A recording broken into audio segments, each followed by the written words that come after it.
proper Robin now. Batman and Frodo just doesn't have the same ring. Hello, everyone.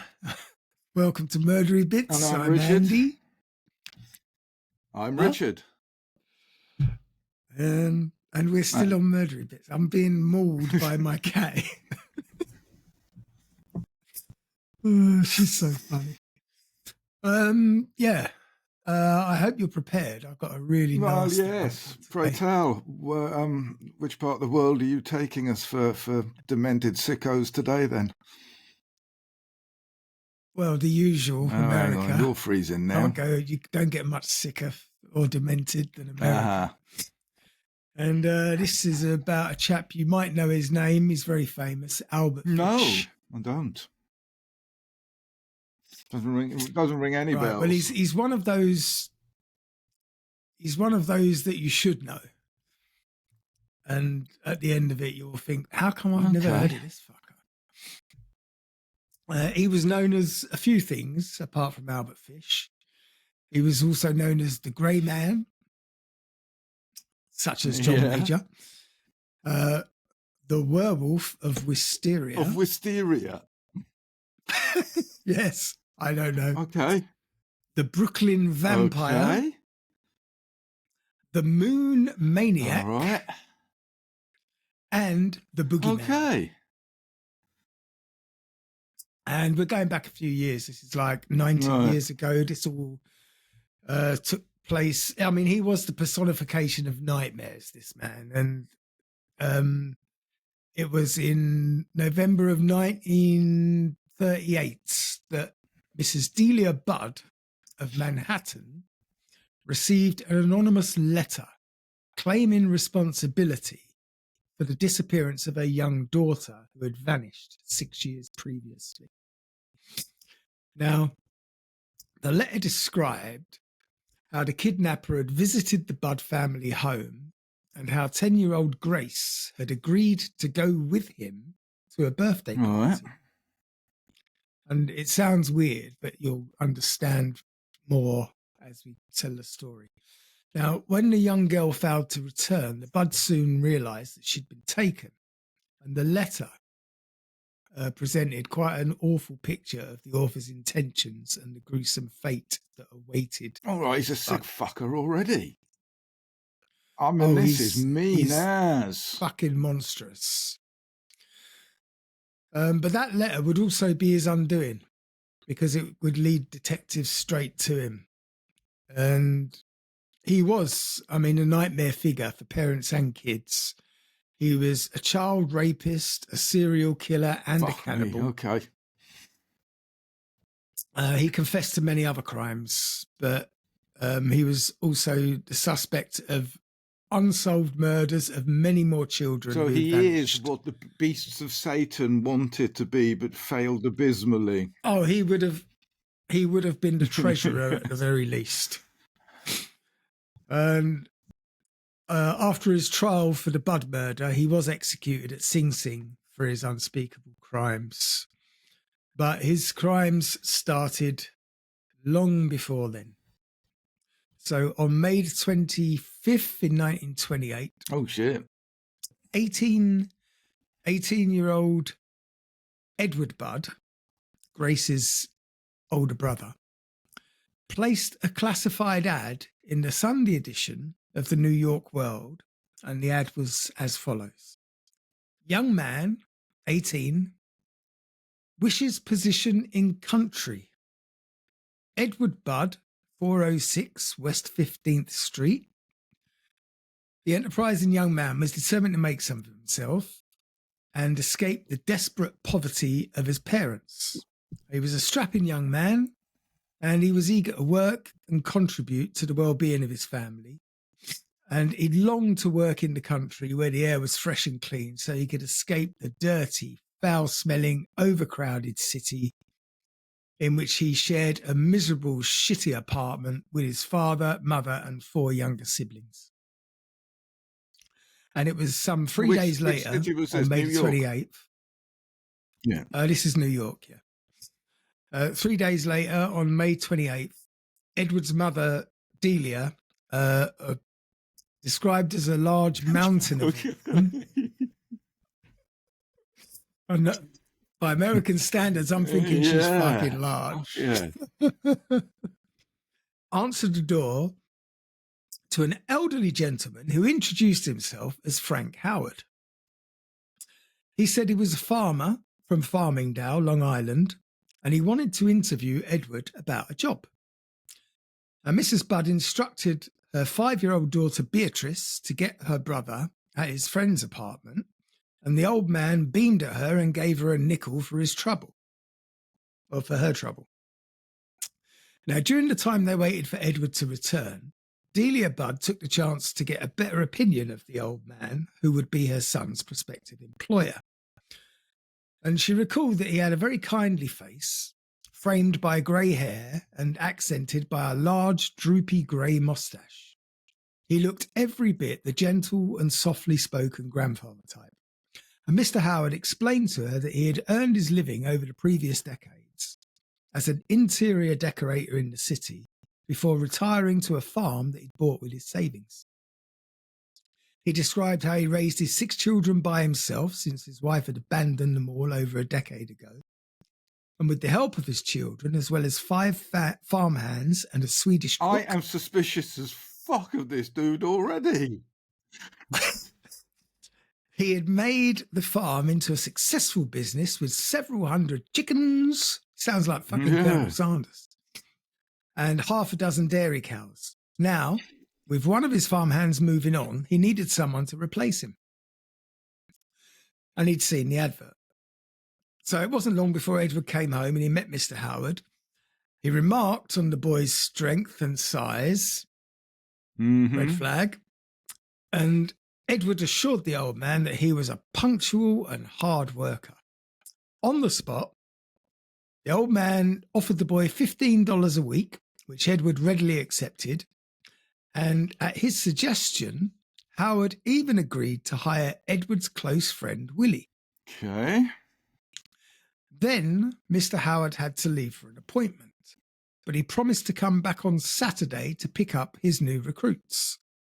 The boys were excited at the prospect of paid work, and so soon after he'd placed his ad.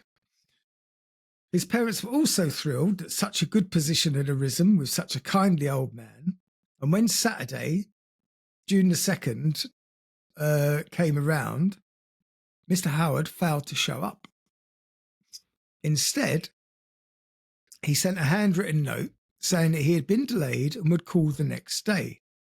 By 11 o'clock the next morning, Frank Howard came to the Budds' apartment bearing gifts of strawberries and fresh creamy pot cheese, explaining, "These products come direct from my farm."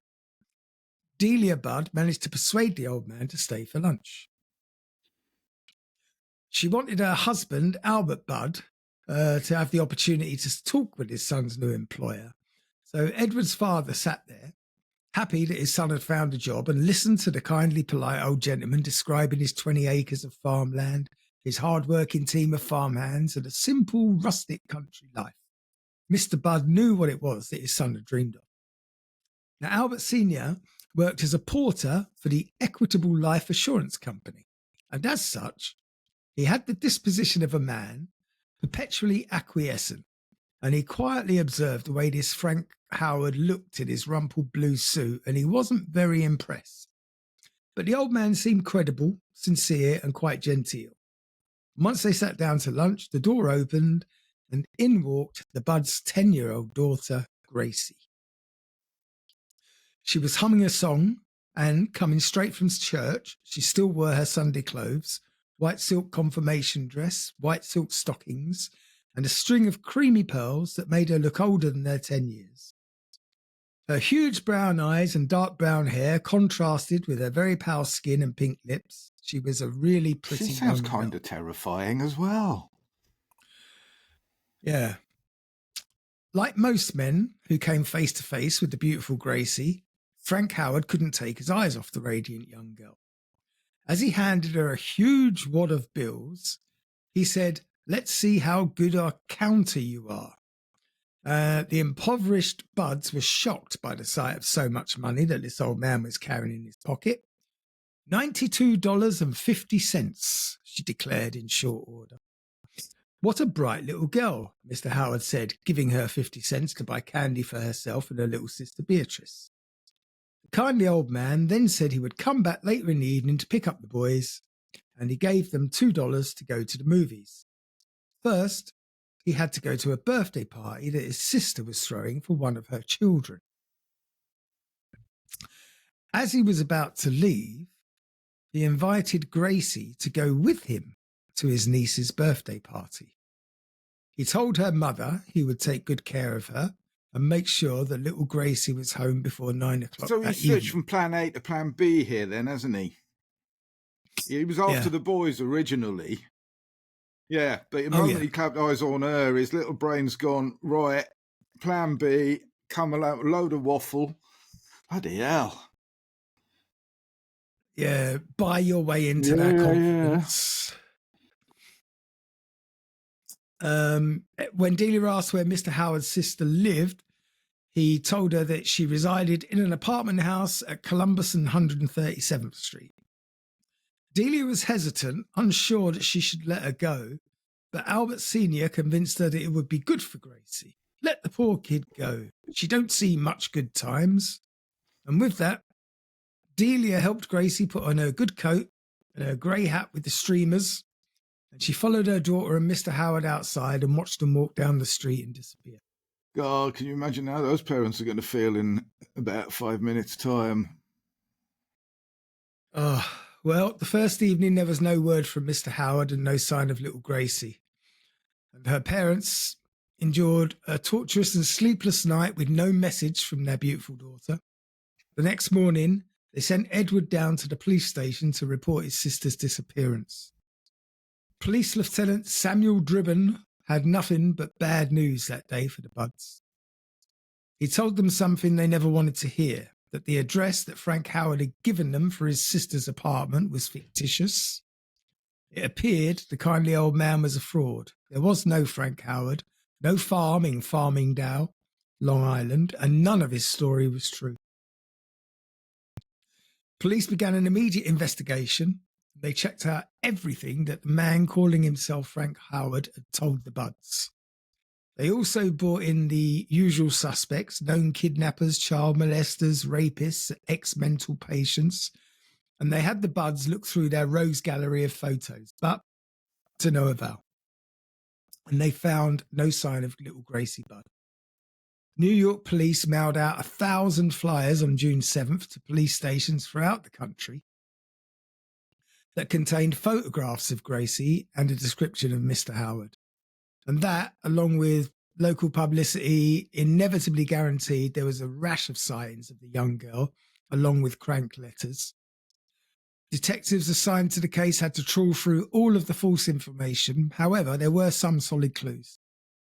Officers had managed to find the Western Union office in Manhattan, from which Frank Howard had sent his message to the Budds, as well as the original handwritten message. And it was clear from the writing and grammar that Howard had some intelligence and education. Police also located the pushcart where the old man had bought the pot cheese that he had given to the Budds, and both of these addresses were in East Harlem, which then became a central point of an intense search and investigation. Coppers were on it on this occasion then. Yeah, For a change, seriously. Yeah. Those working the Budd investigation were no strangers to child kidnapping. There had been an eerily similar case just 1 year before, when on February the 11th, 1927, 4-year-old Billy Gaffney went missing. He'd been playing in the hallway outside his apartment at the time with his 3-year-old neighbour, who was also named Billy, just for convenience. They were joined at one point by a 12-year-old neighbour who was babysitting his sleeping baby sister, probably presumably so. But he quickly went back to his apartment after hearing his sister cry. When he looked outside a few minutes later, the older boy saw that the 2 Billies were gone, and he informed the younger Billy's father. After a frantic search, the father found his 3-year-old son alone on the top floor of the building. His son told him he'd been on the roof. "Where's Billy Gaffney?" the man asked his son. "The boogeyman took him," the little boy replied. When detectives arrived the next day to investigate the disappearance of the Gaffney boy, they refused to believe the 3-year-old witness, who stuck to his simple but sinister explanation. At first, they suspected the young boy had wandered outside into some of the factory buildings in the neighbourhood, or possibly fallen into the canal located just a few blocks away, because boys do that. A search was organised by people from the community, and the canal was dredged, but they found no sign of Billy Gaffney. With little in the way of leads, police were soon obliged to listen to what the 3-year-old witness, who gave them a description of the boogeyman, said. And he said he was a slender old man with grey hair and a grey moustache. Because police had paid little attention to this, they failed to connect it to a previous crime that had been committed by a grey man several years earlier. In July of 1924, 8-year-old Francis McDonnell was playing on the front porch of his house in the pastoral Charlton Woods section of Staten Island. And his mother, Anna McDonnell, sat close by, and she was nursing her infant daughter when she saw a frail, elderly man with grey hair and moustache standing in the middle of the street. As she looked at the strange, shabby old man, he stood staring and constantly clenching and unclenching his fists while mumbling to himself. I've done a few of them over the years. Yeah, I was doing that today, I'm sure. He then tipped his hat to her and disappeared down the end of the street. The same old man was seen again later in the afternoon, watching Francis and 4 other boys playing ball. He eventually called Francis over to him as the other boys continued to play. A few minutes later, both the old man and Francis were gone, nowhere to be seen. That same afternoon, a neighbour noticed a young boy that looked like Francis walking into a wooded area with an elderly, grey-haired tramp behind him. His disappearance wasn't noticed until the boy missed dinner, and his father, a policeman, organised a search of the area. I know. A few minutes later, both the old man and Francis were nowhere to be seen. Oh, sorry, I've done that. I got thrown by the cat's arse. It does that. In the woods, under some branches, they found the boy. He'd been horribly assaulted, with his clothes torn from his body, and he'd been strangled with his own suspenders. Braces, as we call them. The young lad had been beaten so badly that the police doubted that the tramp responsible could really have been as old and frail as he looked.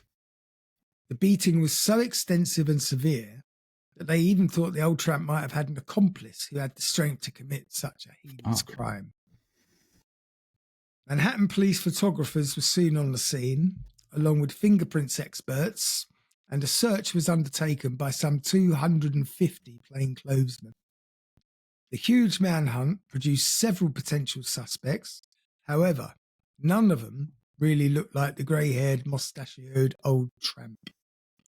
Anna McDonnell would never forget his face, which was forever imprinted in her memory. She told detectives he came shuffling down the street, mumbling to himself, making queer motions with his hands. I'll never forget those hands. I shuddered when I looked at them, how they opened and shut, opened and shut, opened and shut. I saw him look towards Francis and the others. I saw his thick grey hair, his drooping grey moustache. Everything about him seemed faded and grey. Now, despite the massive search efforts of the police and the community, let Francis go out and play. Yeah, but she saw him wander off. I know. She thought I'm just thinking of the torture that woman's going to put herself through for years. Yeah, after but I mean, even in the 60s when we were growing up, we were outside all day. Yeah, yeah. And this is 40 years previously when it was even safer. Absolutely, yes. Yeah. So it appeared that the suspect, known as the Grey Man, had simply vanished into thin air.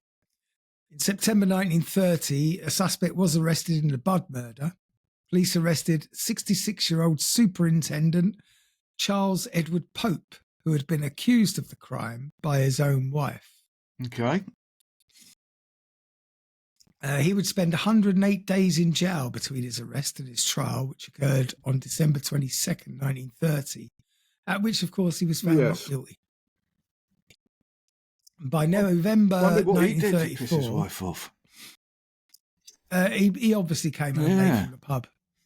Yes. I mean, I'm not saying women are vindictive, but they fucking can be. Yeah, there's no denying that. I've incurred the wrath on more than one occasion. We've all met Insane Janes. Oh yes. So by November 19, Crazy Jane. We do know an Insane Jane. Yeah. By November 1934, the disappearance of Grace Budd was officially still an open case, although nobody ever expected to solve what was rapidly turning into a cold case. Only one man, Detective William F. King, continued to pursue any leads in the case. And every once in a while, Detective King would plant a phony item about a break in the case with Walter Winchell, the syndicated newspaper gossip columnist. On November 2nd, 1934, Winchell took the bait once again and wrote in his column, "I checked on the Grace Budd mystery. She was 8 when she was kidnapped about 6 years ago. She was 10. And it is safe to tell you that in the Department of Missing Persons, they will break the case, or they expect to, in 4 weeks." Now, 10 days after this, Delia Budd received a letter that she was actually not able to read because of her lack of education. And so her son Edward read it instead, and then quickly ran to summon Detective King because it was a letter from hell. And I'm afraid I'm going to have to... Yeah, I think that is necessary. As much as I don't want to hear it, but yeah. My dear Mrs. Budd, in 1894, a friend of mine shipped as a deckhand on the steamer Tacoma, Captain John Davis. They sailed from San Francisco for Hong Kong, China. On arriving there, he and 2 others went ashore and got drunk. When they returned, the boat was gone. At that time, there was famine in China. Meat of any kind was from $1 to $3 a pound. So great was the suffering among the very poor that all children under 12 sold for food in order to keep others from starving. A boy or a girl under 14 was simply not safe in the street. You could go in any shop and ask for steak chops or stew meat. Part of the naked body of a boy or girl would be brought out, and just what you wanted cut from it. A boy or girl's behind, which is the sweetest part of the body, and sold as veal cutlet, bought the highest price. Ooh. John stayed there so long he acquired a taste for human flesh. On his return to New York, he stole 2 boys, one 7, one 11, and took them to his house, stripped them naked, and tied them in a closet. Then burned everything they had on. Several times, every day and night, he spanked them, tortured them to make their meat good and tender. First, he killed the 11-year-old boy because he had the fattest ass and, of course, the most meat on it. Every part of his body was cooked and eaten except the head, bones, and guts. He was roasted in the oven, all of his ass, boiled, broiled, fried, and stewed. The little boy was next. He went the same way. At that time, I was living at 409 East 100th Street, near Right Side. He told me so often how good human flesh was, I made up my mind I had to taste it too. On Sunday, June the 3rd, 1928, I called on you at 406 West 15th Street. I bought you pot cheese and strawberries. We had lunch. Grace sat on my lap and kissed me. I made up my mind to eat her. On the pretense of taking her to a party, you said yes, she could go. I took her to an empty house in Westchester that I'd already picked out. When we got there, I told her to remain outside. She picked wildflowers. I went upstairs and stripped all of my clothes off. I knew if I did not, I would get her blood on them. When everything was ready, I went to the window and called her. Then I hid in a closet until she was in the room. When she saw me naked, she began to cry and tried to run down the stairs. I grabbed her and she said she would tell her mama. First, I stripped her naked. How she did kick. She bit and scratched. I choked her to death, then cut her into small pieces so I could take my meat to my rooms and cook it and eat it. How sweet and tender her little ass was, roasted in the oven. It took me 9 days to eat her entire body. I didn't fuck her, though. I could have, had I wished. She died a virgin. Fuck me, this cunt's dark. Few would have believed such a letter was genuine. Those who read it thought it had to be a fucking forgery or the ravings of some sick, perverted crank. Well, it is. But it's just a sick, perverted crank that actually carried this shit out. Yeah. But Detective King soon realised that the details of the author's meeting with the Budds and Grace were very accurately described.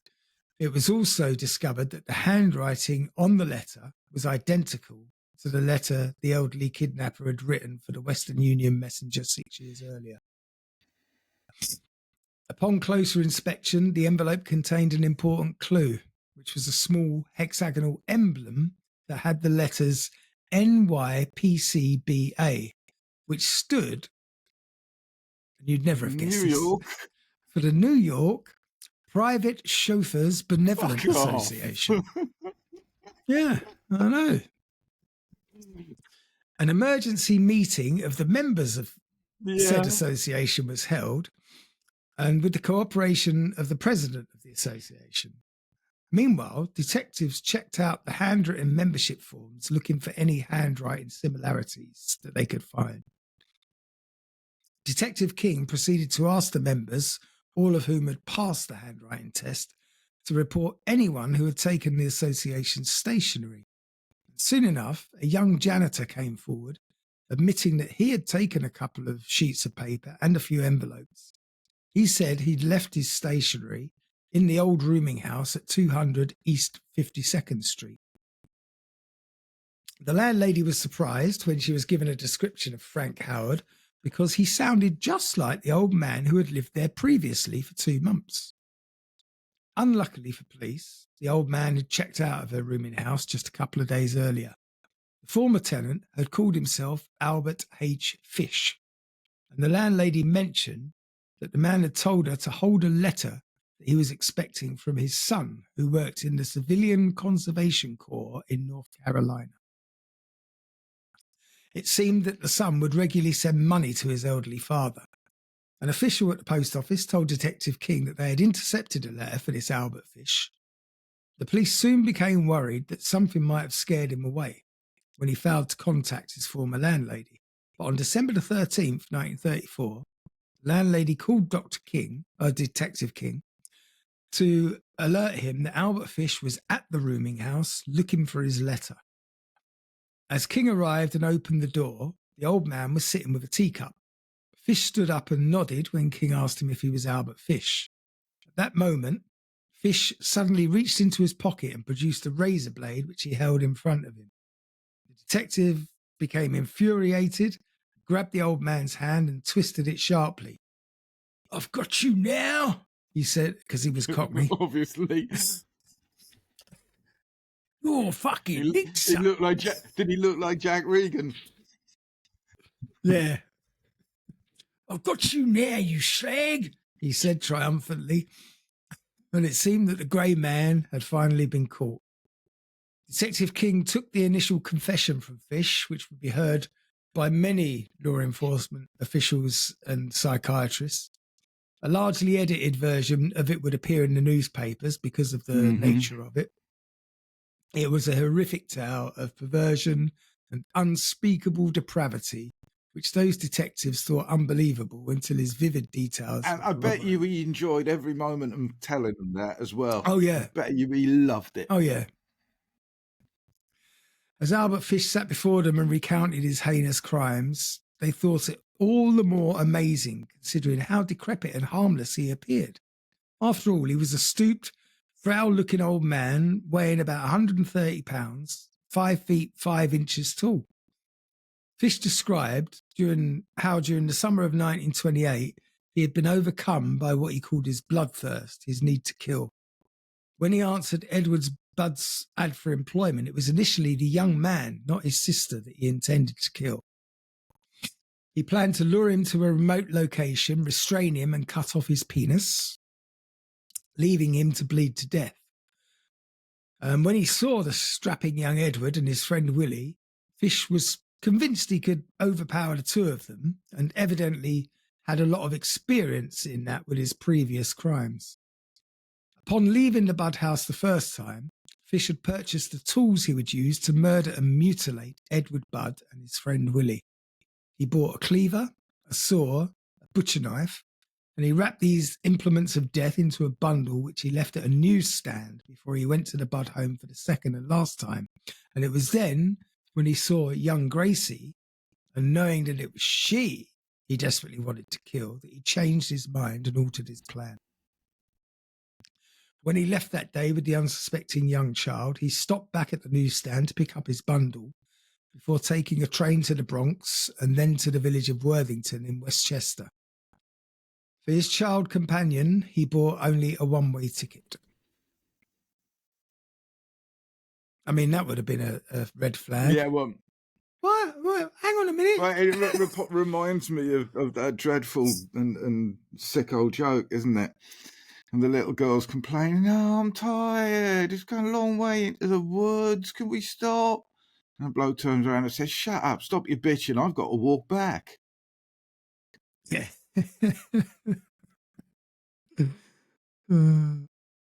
Very, very tasteful. Yes, well, it fits in right here.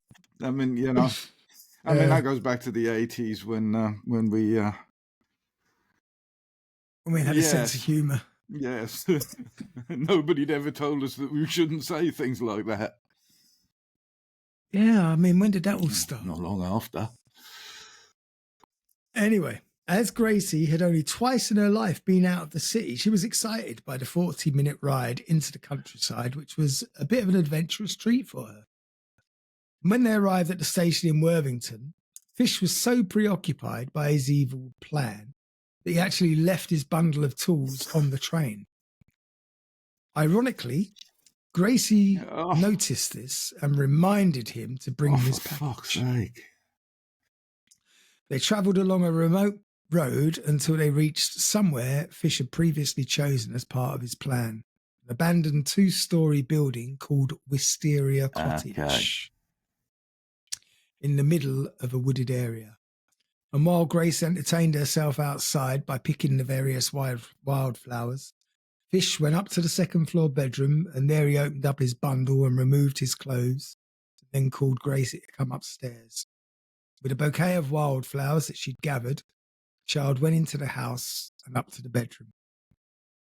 When she saw the old man naked, she screamed for her mum and tried to escape, but Fish caught hold of her by the throat and choked her to death. He told his investigators that he was sexually aroused by the act of strangling her. Her head was propped up on an old paint can, and he decapitated her with most of the blood caught inside the paint can. Afterwards, he threw the bucket of blood out into the yard and undressed the headless child. Fish then went back to her body and cut it in two with the butcher knife and cleaver. He took parts of her body with him wrapped in newspaper, and the rest he left there until he returned several days later, when he threw the portions of her body over a stone wall in the back of the house. He disposed of his tools the same way. When he was finished with his macabre confession, Detective King asked him one final question. "What caused you to do this horrible thing?" "You know," Fish answered, "I could never account for it." He was asked by Captain John Stein why he had written a letter to the Budds, and Fish said that he didn't know why. "I just had a mania for writing." That same day, the police went to Wisteria Cottage, where they recovered the remains of Grace Budd, Albert Fish was taken along so he could point out the spot, and standing nearby, he was completely without any emotion of any kind. Later that night, around 10 o'clock, Fish was interrogated by Assistant District Attorney P. Francis Marrow. And when asked by Marrow why he had murdered Gracie, he explained it was a sort of bloodthirst that overwhelmed him. Once it was done, he was overcome with sorrow. I would have given my life within half an hour after I'd done it to her to be able to restore her. He was then asked by Marrow if he had raped the child, but Fish was adamant it never entered my head. No, his head was already full of so much other sickness. There was no fucking room for that. No questions were asked about the cannibalism aspect of the letter, and neither was this information volunteered by the prisoner. The police might have even considered it too insane to be true, or perhaps they were already thinking about a future trial, and that including such horrific details about cannibalism could bolster the inevitable defence case for insanity. That night, the capture of Fish had leaked to the newspapers, and soon reporters were descending on the Budd apartment with the news.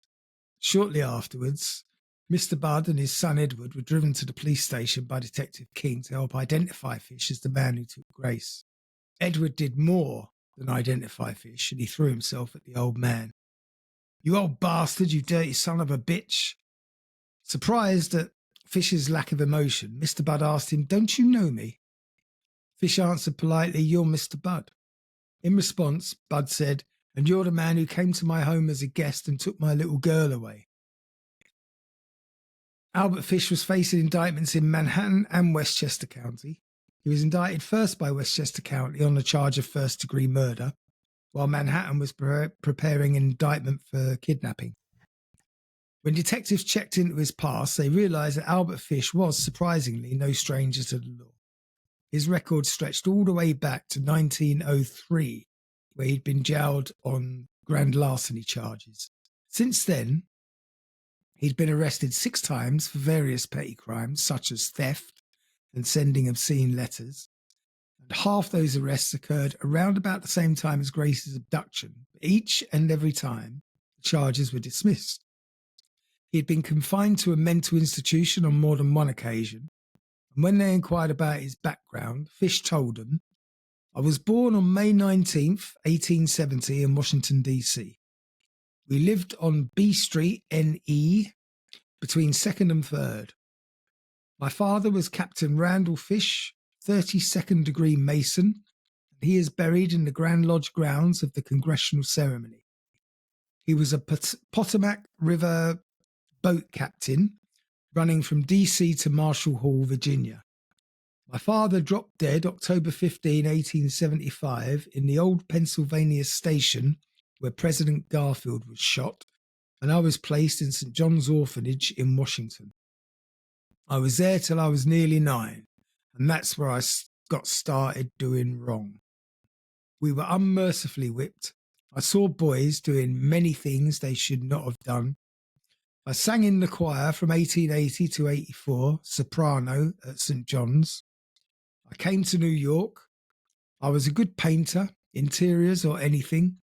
I got an apartment and brought my mother up from Washington. We lived at 76 West 101st, and that's where I met my wife. After our 6 children were born, she left me. She took all the furniture and didn't even leave a mattress for the children to sleep on. When asked about his offspring, he said, "I'm still worried about my children," and he sniffed as he did so. His 6 children ranged in age from 21 to 35. You'd think they'd come to visit their old dad in jail, but they won't. Wonder why. I would. Fuck me. There's not a guarantee. It might be a one-way ticket. Especially if he's feeling peckish. So, with Albert Fish in jail, police got a major break in one of their unsolved murder cases. During the initial investigation of the disappearance of Billy Gaffney, police suspected he might have been murdered by serial killer Peter Kudzinowski, who operated at the same time and in the same area as Fish, and he was responsible for the murder of 3 children. He was eventually ruled out as a suspect in the Gaffney case.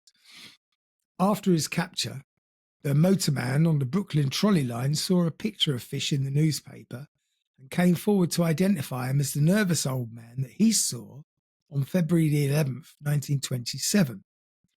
Joseph Meehan, the retired motorman, said Fish was the man that he saw trying to quiet the little boy sitting with him on the trolley.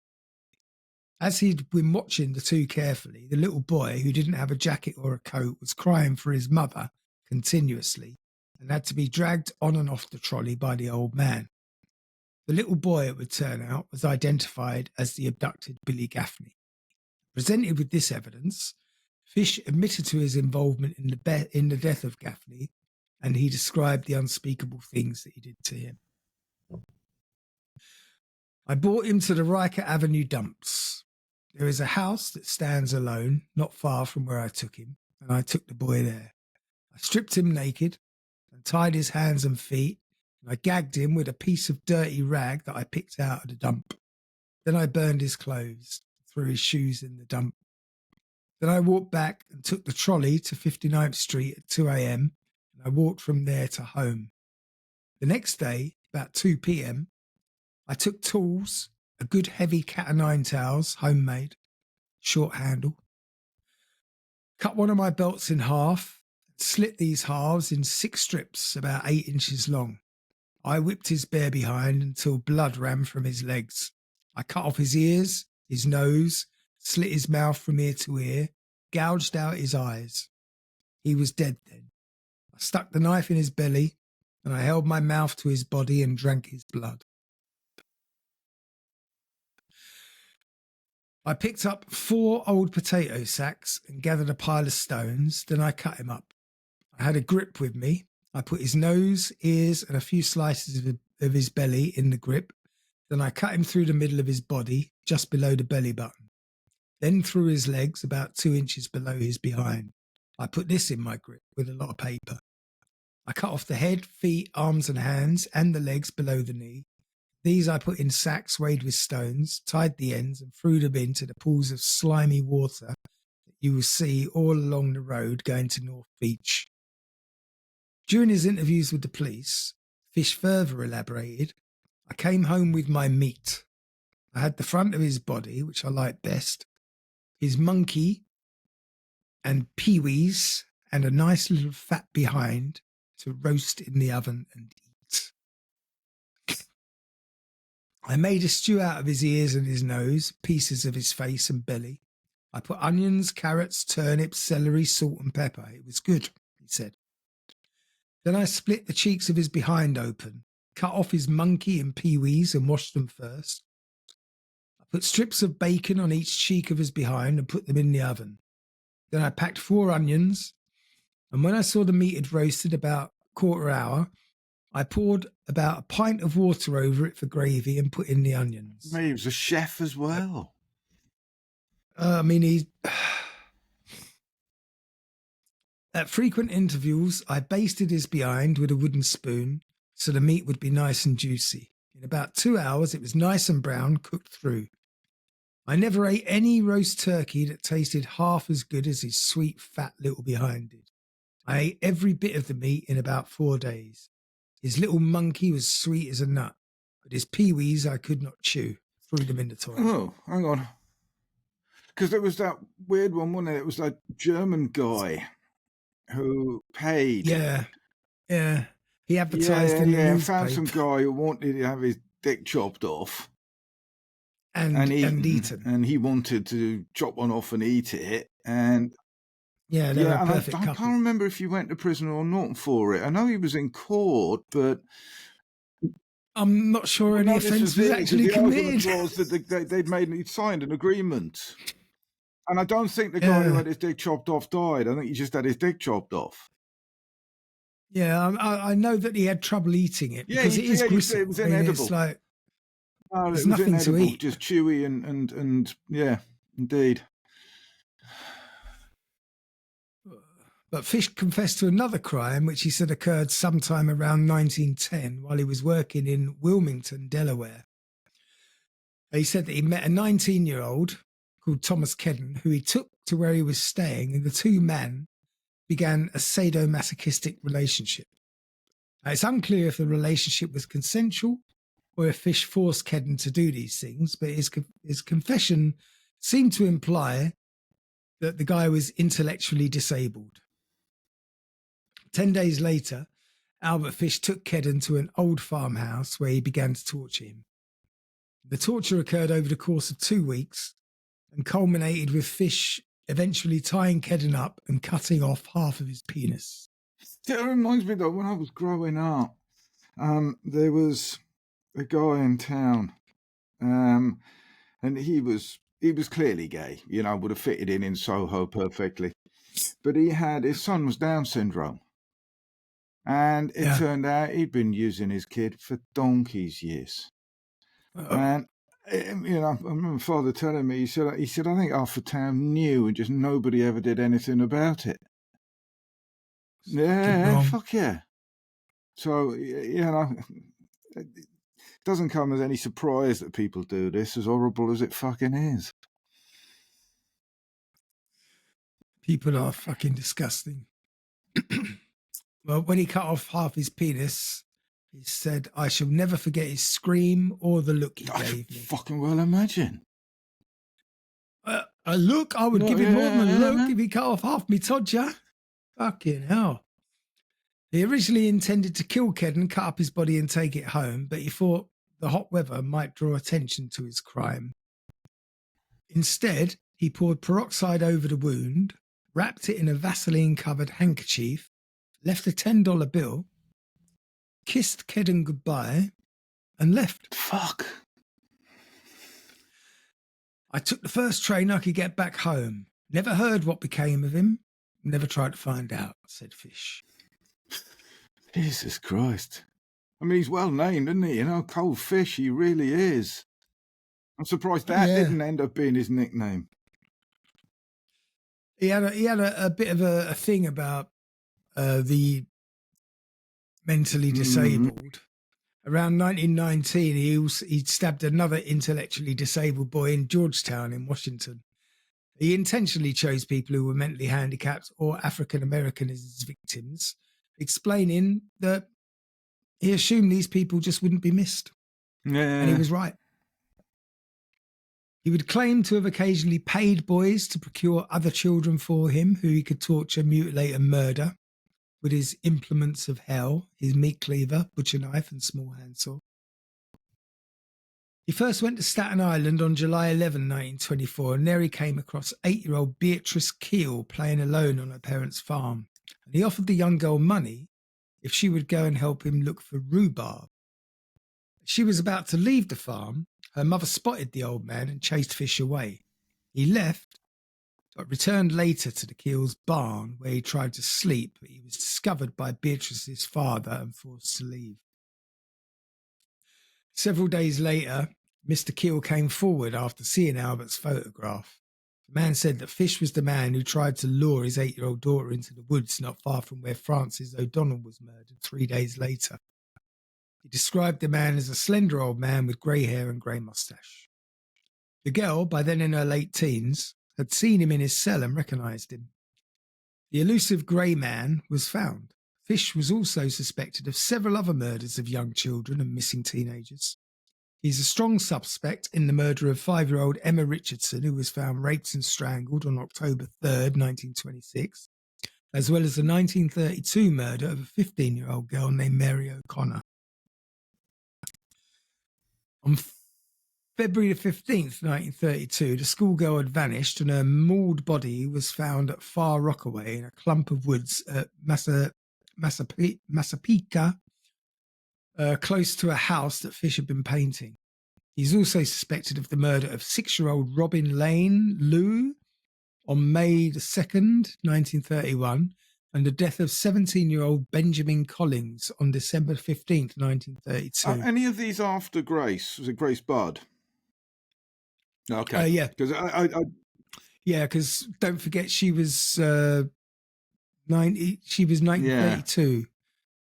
Because the letter came in 1938. So 6 years, yeah. But 6 I years couldn't after see that he would just finish with Grace Budd. No, as a 17-year-old Benjamin Collins was in December 1932. So this was long after.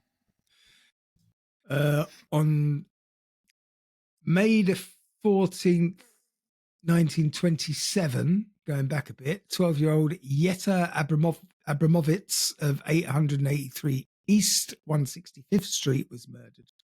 Her body was found by chauffeur Anton Castleman on the Saturday night on the roof of the 5-story apartment house at 1013 Simpson Street. I wonder if he was a member of the Benevolent Fund. I know, and also what the fuck was he doing? Well, got a lot of reasons. I mean, rooftops were quite popular in those days because there was no aircon, so if you wanted to, breath of fresh air, it was the only place to go. Yeah, but it was in May. I don't know what the weather's like in May.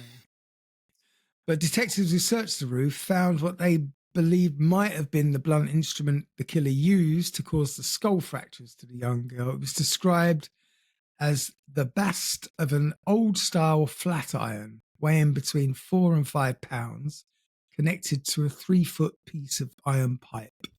Okay, I'm not sure which bit the bast of an old iron is. The base, I presume. I would imagine it's the triangular bit. Okay, now that's a weapon and a half, isn't it? Police rounded up some 15 suspects who were taken to Simpson Street Police Station, where they were questioned by District Attorney John E. McGeehan. Each man gave a satisfactory account of his whereabouts for the time of the murder, when the little girl was lured to the rooftops where she was attacked and killed. A theory that she was murdered by a man described as about 35 years old, short, stocky, wearing a red sweater, dark trousers and grey cap, were discounted after it was found to be a description of Mr. Castleman himself, who'd found the young girl. Okay. After this, all leads in the case went cold and the murder remained unsolved, but it is strongly believed that she was murdered by Albert Fish.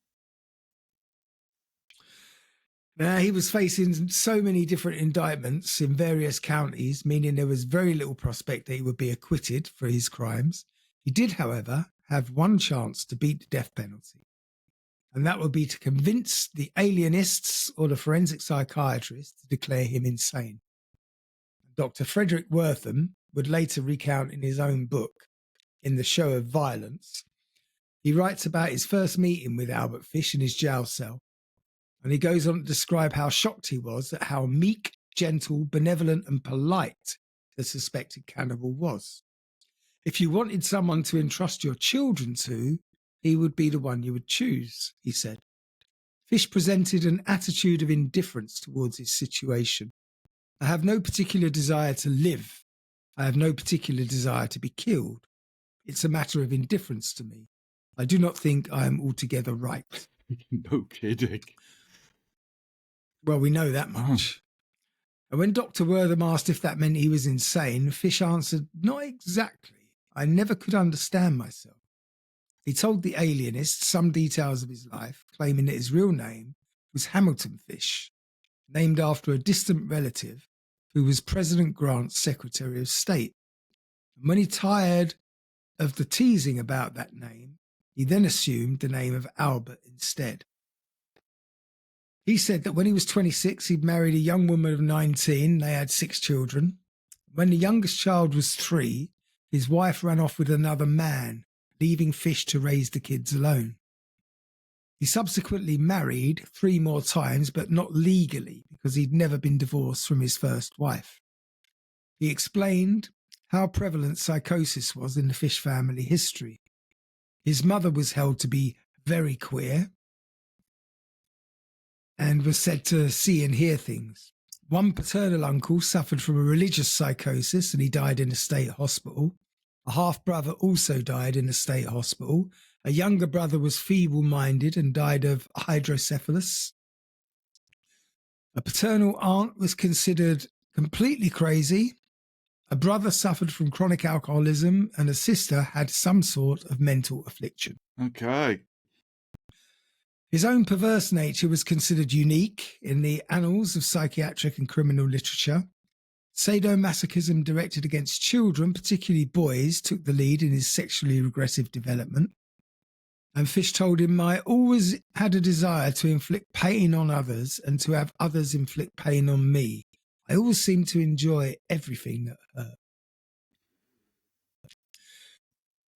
hurt. Fish would confide in Dr. Wortham his long history in preying on children, at least 100 of them, Fish claimed. He would bribe them with money or candy, and usually chose African American children because he believed that the police wouldn't pay much attention when they were hurt or went missing. In an effort to evade capture, he never went back to the same neighborhood, and he said that he lived in at least 23 states, and then in each one he had killed at least one child. Yeah. Sometimes he lost his job as a painter because he was suspiciously connected to these dead or mutilated children. He explained about a compulsion to write obscene letters, and he did so frequently, such as the one that he sent to the Budd family. According to Dr. Wortham, they weren't the typical obscene letters based on fantasies and daydreams to supply a vicarious thrill. They were offers to practice his inclinations with the people that he wrote his graphic suggestions to. Dr. Wortham understandably had some initial concerns about whether or not Fish was lying to him, especially when he told the psychiatrist that he'd been sticking needles into his body for years in the area between the rectum and the scrotum, the tinta. He told of doing it to other people too, especially children. At first, he said he had only stuck these needles in and pulled them out again. Then he had stuck others in so far that he was unable to get them out, and they stayed in there.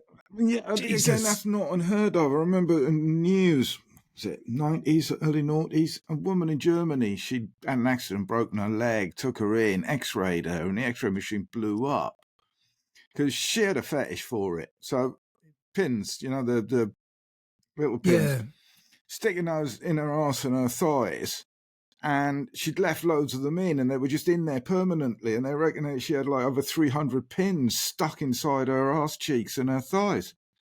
And she said she liked the pain as she walked and moved.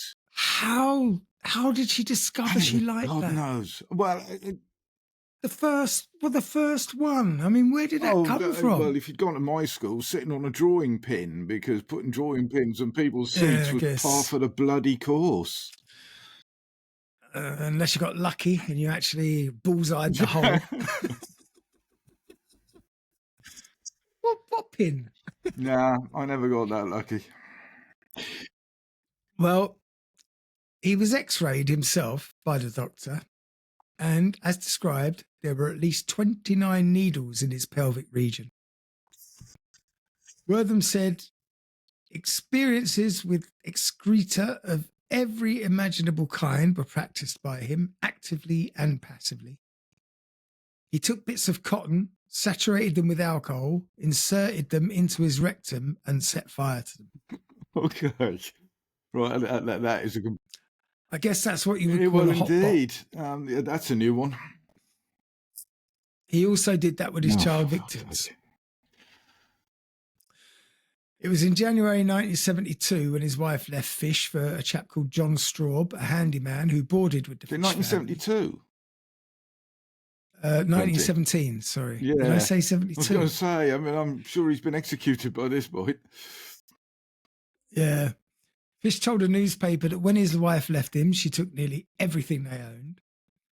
And when Fish was around the age of 55, he started to experience hallucinations and delusions, and once wrapped himself in a carpet, saying that he was following the instructions of John the Apostle. All right. He had visions of Christ and his angels. He began to be engrossed in religious speculations about purging himself of iniquities and sins, atonement by physical suffering and self-torture, human sacrifices, which kind of goes against looking for forgiveness from the God. Slightly, but yeah. He would go on endlessly with quotations from the Bible, all mixed up with his own sentences, such as, "Happy is he that taketh thy little ones and dasheth their heads against the stones." I don't think that came from the Bible. Yeah, not word for word, but there's sections in the Old Testament. They ain't far off that, mate. Yeah. No. Not enough to wipe out the Canaanites, but you had to wipe out all their goats, their cows, their dogs, their cats, the fucking works. So it ain't far off. He believed that God had ordered him to mutilate and castrate little boys, something that he had done a number of times. But then the Roman Catholic Church did that just so that they could be grown-up soprano opera singers. Yeah, exactly. Yeah. So you got the nice little high-pitched squeaky voice. They were known as the castrati. Yeah, they sounded like angels. I know the story. Yeah. All good in bed. Based on his confessions, it was obvious that Fish was suffering from some religious psychosis. He told Dr. Wortham that his children had seen him hitting himself on his nude body with a nail-studded paddle until he was covered with blood. They also saw him standing alone on a hill with his hands raised, shouting, "I am Christ." All right. Did anybody follow up with this man's 6 children to see what fucking mess they were in? I don't know. I mean, I haven't got that far. Fish told him, "What I did must have been right, or an angel would have stopped me." Oh, well, there we go then. I mean, I'm using that one. Just as an angel stopped Abraham in the Bible from sacrificing his son. Of course. Lunatic. Wortham was quite shocked by Fish's matter-of-fact description of the horrible cannibalisms that he'd perpetrated on the body of Billy Gaffney. His state of mind while he described these things in minute detail was a peculiar mixture. He spoke in a matter-of-fact way, like a housewife describing her favourite methods of cooking. But at times, his voice and facial expression indicated a kind of satisfaction and an ecstatic thrill. I said to myself, however you define the medical and legal borders of sanity, this certainly is beyond that border. As a defence alienist, Dr. Wortham firmly believed that Fish was legally insane. I characterised his personality as introverted and extremely infantilistic. I outlined his abnormal mental makeup and his mental disease, which I diagnosed as a paranoid psychosis, because Fish suffered from delusions and particularly was so mixed up about the questions of punishment, sin, atonement, religion, torture, self-punishment. He had a distorted, if you want, an insane knowledge of right and wrong. His test was that if it had been wrong, he would have been stopped, as Abraham was stopped by an angel. There's no denying this guy's barking mad, but I still think they're right to execute him.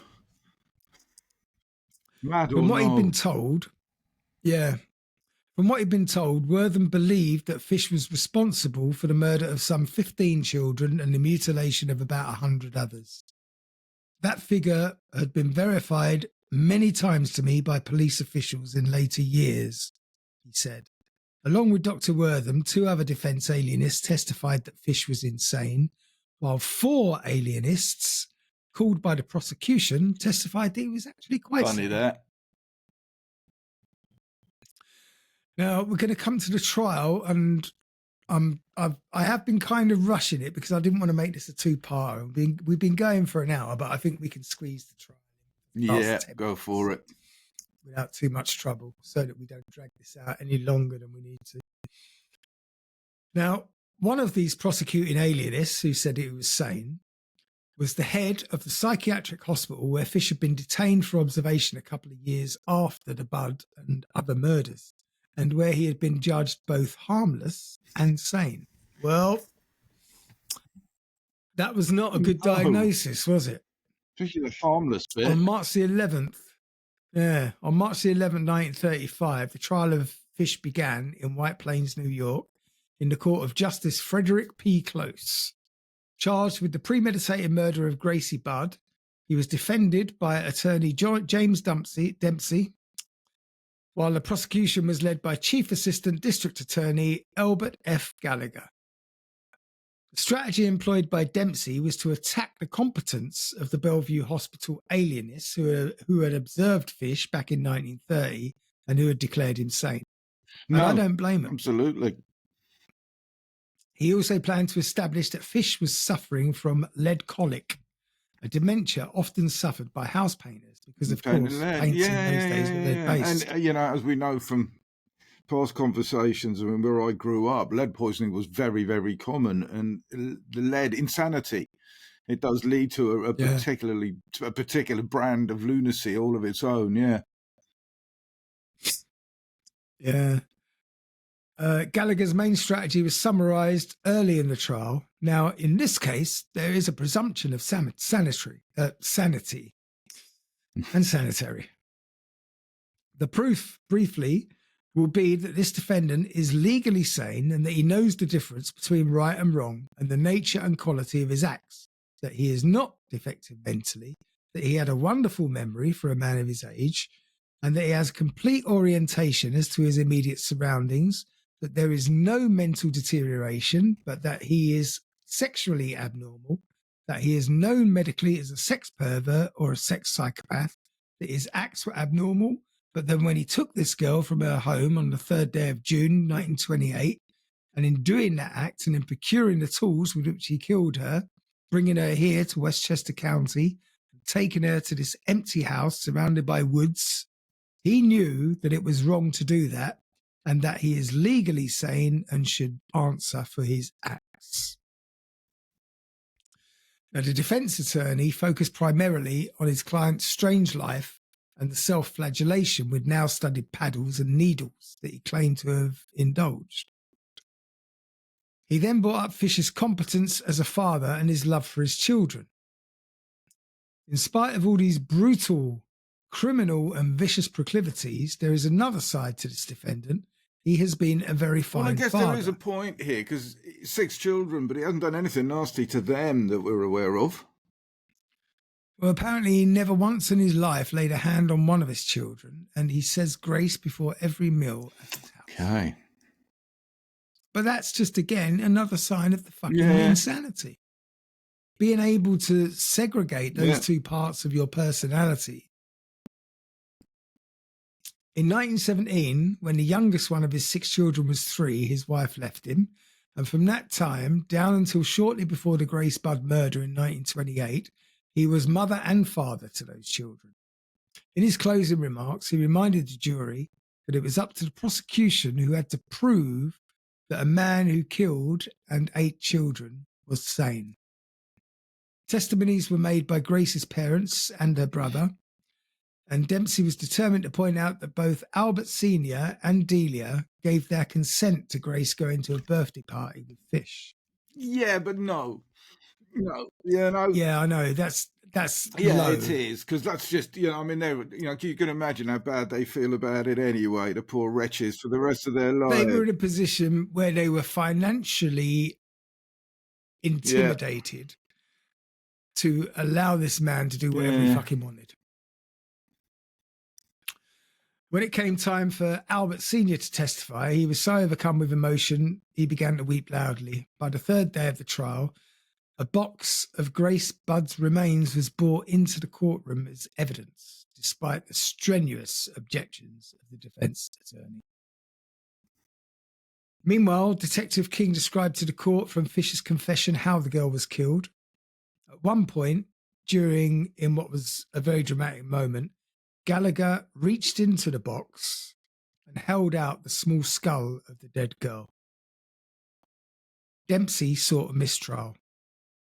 He then focused on the cannibalism claims as a central part of his insanity defence, and it became clear that he was trying to establish that Fish had eaten parts of the girl's body, something that no sane person would do. But he proved unsuccessful in establishing and proving that Fish actually did what he said he did with her body.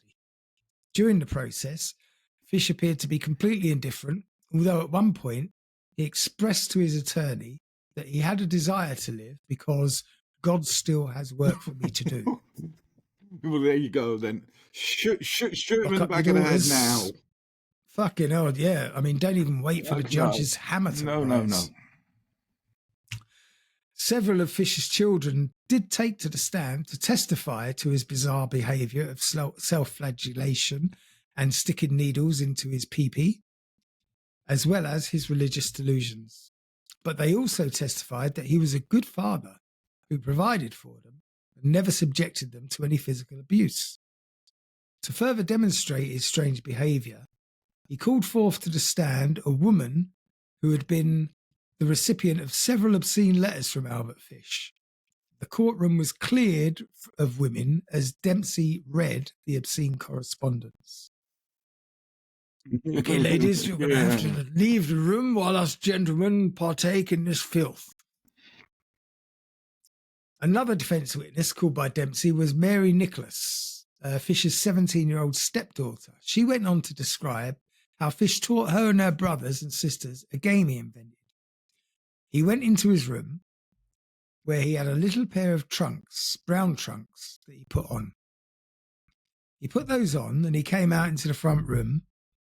Then he got down on his hands and knees and he had a paint stick that he used to stir paint with. He would give the stick to one of us and he would get on his hands and knees and we would sit on his back one at a time with our back facing him. And then we would put up so many fingers and he had to guess how many fingers we had up. And if he guessed right, which he never did, we weren't supposed to hit him. Sometimes he would even say more fingers than we even had. And if he never guessed right, we could hit him as many times as fingers we would have up. So he got his own kids to spank him on the regular. This is his stepkids now, isn't it? Yeah, so... Yeah.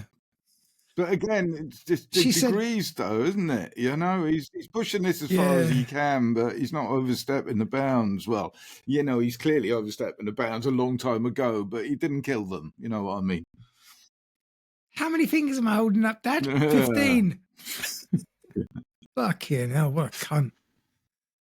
She said that sometimes a hairbrush would be used instead of the paint stick, and also he would stick pins under his fingernails in front of the children. Jesus, I can almost feel that just thinking about it. No. Towards the end of the trial,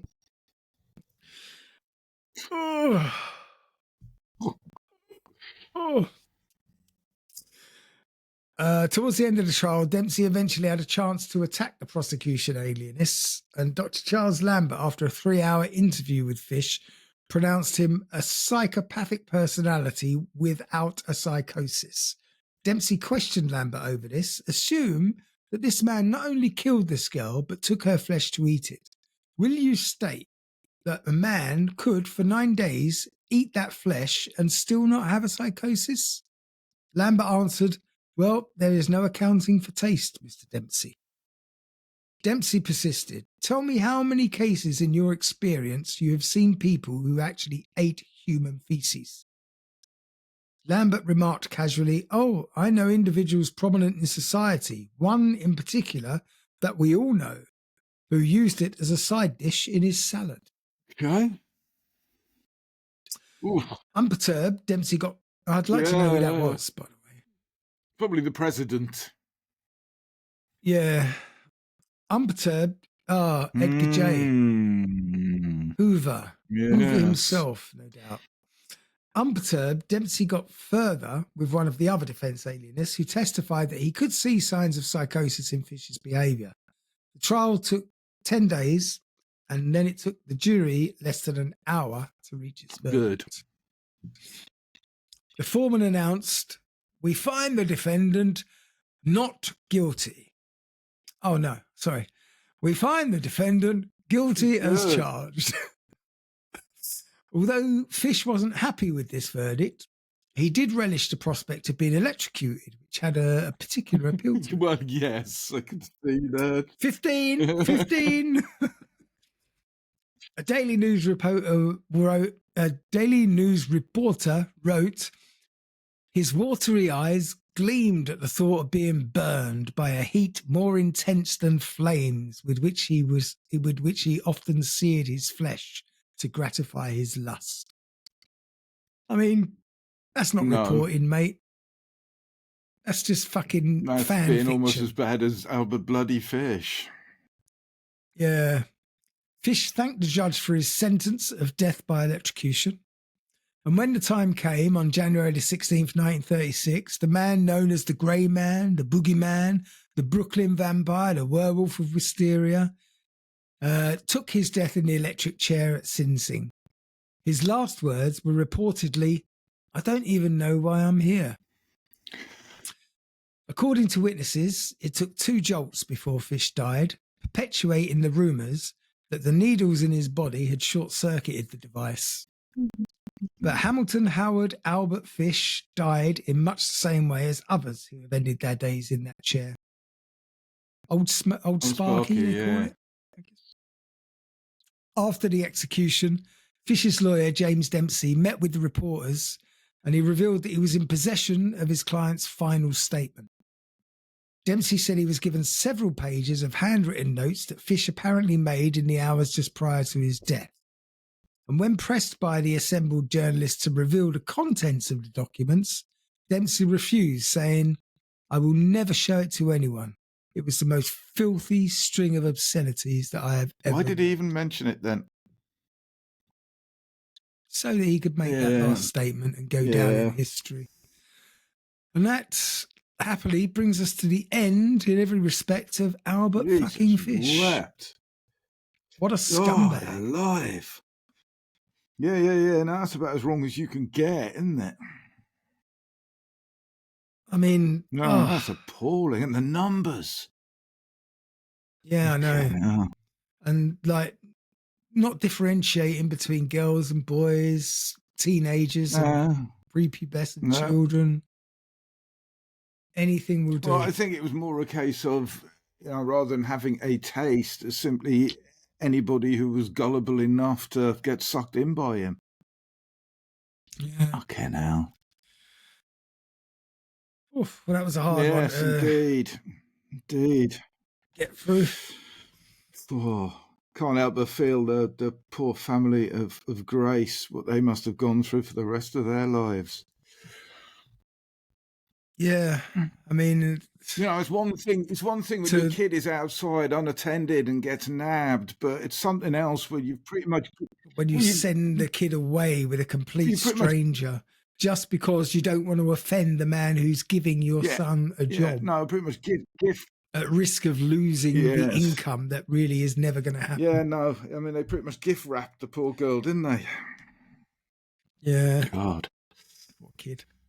I'm glad to say I think kids these days would rumble long before he came bounding out of a wardrobe naked, holding a fucking butcher's cleaver and a saw in his hands. I mean, basically, if you said to a 10-year-old kid now, "Hey, you want to go to a birthday party?" He said, "Fuck off, nonce." Yeah. I mean, it's sad that they have to be that aware that young these days, but at the same time, it at least keeps them safe from people like that, or safer anyway.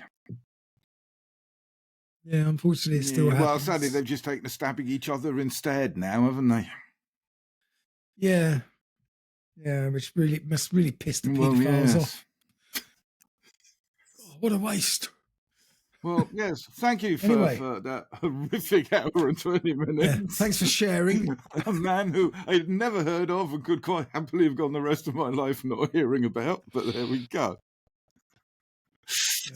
Almost as bad as Michael Fish.